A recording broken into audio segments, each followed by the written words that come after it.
Well, thank you, Jim.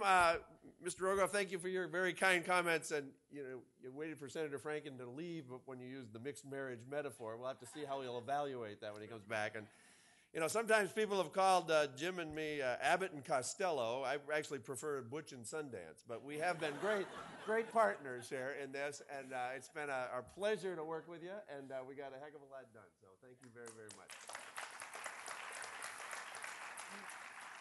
We're celebrating a very complicated project here today, no doubt about that, but we're actually celebrating something pretty simple, pretty fundamental, and that is a community coming together to invest in its future.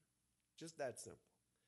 And it's a future where we stay competitive in the world markets, where we're connecting people to jobs and education, a future where we're building stronger communities. That's the basics. And there are a lot of thanks to go around. And I join in those thanks to our congressional delegation, the Met Council past and present. And there are a number of past Met Council members and present Met Council members here, as well as Peter Bell and Sue. The crack staff at the Met Council need to be thanked. They've done a heck of a job.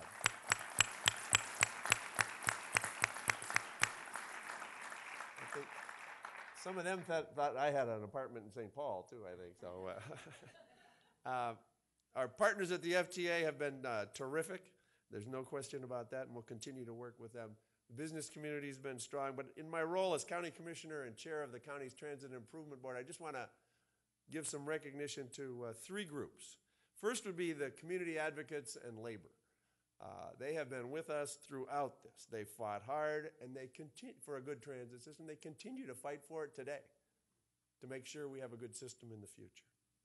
Second would be the local residents and the businesses along that line. And there's a lot of tumult, there's a lot of disruption when you do a project, but they have embraced this vision for a new University Avenue, connecting our two great cities.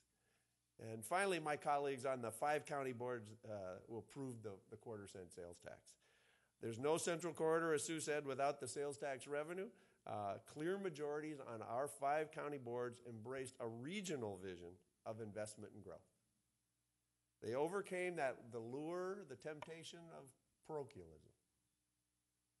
And what they did is they embraced, with the Metropolitan Council, a regional vision for how we ought to move forward as a region and as a community.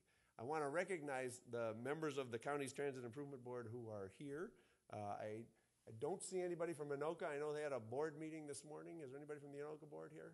No. We've got Nancy Schuweiler from the Dakota County Board. Thank you, Nancy. Gail Dorfman, my colleague from the Hennepin County Board.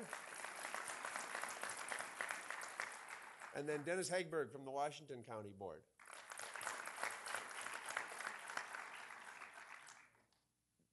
The future can happen to us, or we can make the future that we hope and dream for. This project is about making the future that we want for this region and the people in this region. President Obama said we need to out-innovate, out-educate, and out-build the rest of the world. The Central Corridor and the strong transit system that it's part of are what those words look like in real time, in a real place, the Twin Cities. It's how we'll win the future here. So this is a project and a vision that's worth celebrating and building. And building. Think of a modern transit system that connects all the major employment centers in the corners of the region, the 2 big regional hubs at the depot in St. Paul, the interchange in Minneapolis, all up and operating. We can do it. We've proven we can do it.